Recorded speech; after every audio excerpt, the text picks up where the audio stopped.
ঢাকা শহরে আবাসিক হোটেলগুলোতে চলছে রমরমা দেহ ব্যবসা। আর এই দেহ ব্যবসায় জড়িয়ে পড়ছেন ঢাকা শহরে বিভিন্ন ইউনিভার্সিটি এবং কলেজে সুন্দর সুন্দরী মেয়েরা।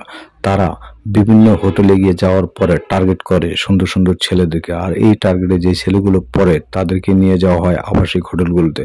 সেখানে গিয়ে তাদেরকে বিভিন্ন অত্যাচার চালিয়ে তাদেরকে টাকা পয়সা মোবাইল মানিব্যাগ রেখে তাদেরকে হোটেল থেকে বের করে দেওয়া হয়। আর এই টার্গেটে বাদ যান নেই মসজিদের ইমামও, তাদেরকেও হোটেলে নিয়ে যাওয়া হয়। হোটেলে নিয়ে গিয়ে তাদেরকে অত্যাচার চালায় এবং তাদের কাছ থেকে টাকা পয়সা মোবাইল মানিব্যাগ রেখে তাদেরকে পুলিশের ভয় দেখিয়ে হোটেল থেকে তাড়িয়ে দেওয়া হয়। আর এই হোটেল তাড়িয়ে যাওয়ার পরে এই মসজিদের ইমাম কি বলে শোনা যাক।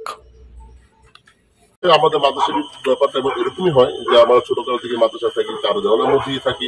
এরপর আমাদের কর্মসংস্থান মাদ্রাসা হয়, মসজিদ হয়, সেগুলো আমরা ঘরের মধ্যে থাকি। বাহিরের দুনিয়া গেলে আমরা এক্সপার্ট না, আর তখন আমরা জানিও না বা বুঝিও না।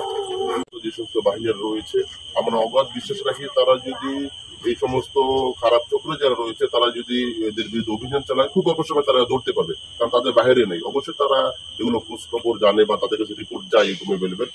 আমি আশা রাখবো এবং আমি বলবো যে সাধারণ নাগরিক যারা আসলে দুনিয়া সম্পর্কে কোনটা জানে না বুঝে না, অনেক মানুষ আছে যারা তাদের নিরাপত্তা, যেমন আমি নিজে বক্তব্য, তাদের নিরাপত্তার ক্ষেত্রে সরকার এবং দায়িত্বশীল যারা রয়েছে আইন শৃঙ্খলা তারা একটু ভালো করে খেয়াল করলেই এগুলো সব সমাধান করা সম্ভব।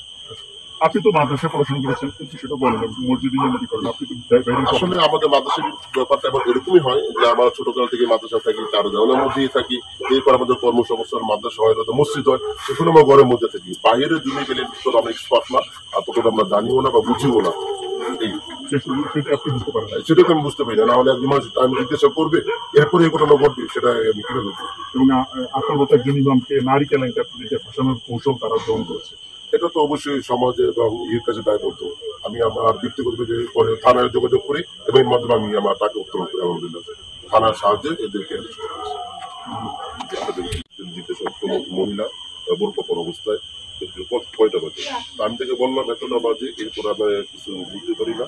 ওটার উপরে কিছুদিন পর আমার যখন সিরিয়াস আসে তখন আমি দেখি কিছু বাজে পোলাপান আমার চারপাশে রয়েছে এবং তারা আমাদের মেয়ে কেলেঙ্কারি দিয়ে আমার কাছ থেকে নগদ টাকা সহ ঠিক আছে টাকা ১০০ টাকা তারা আমার কাছে মার্কেটে দেওয়া যায়।